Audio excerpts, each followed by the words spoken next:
বলি, আপনারা একটু আন্তরিকতা দেখান।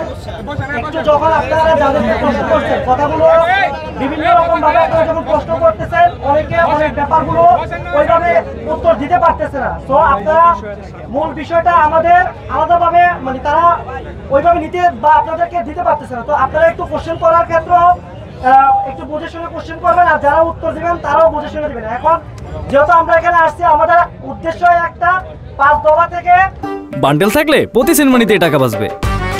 বিকাশ সেনমানি বান্ডেল কিনে জিতুন প্রতি লেনদেনে। আমাদের যে কথাগুলো আছে ওইটাকে একটু কাটছাট করে আমাদের পুনর্বাসন চিকিৎসা এবং ভাতা বা আমাদের পুনর্বাসন যে আইনি সহায়তা এটাকে একদম পুরোপুরিভাবে বিচার সহ পুরোপুরিভাবে এটাকে সংশোধন করে এটার সাথে যুক্ত করার জন্য। এর বাইরে কোনো কিছু এখানে মিডিয়া থেকে কথা দেওয়ারও নয়, নেওয়ারও নেই। সো আপনারা একটু সদয়ভাবে আমাদের যারা আছে জুলাই যোদ্ধা তাদেরকে প্রশ্ন করবেন, বা না করলে আমরা খুশি হই। আমরা প্রত্যেকটা ডিসি অফিসে এবং জেলায় উপজেলায় স্মারকলিপি দিয়েছি, ঠিক আছে?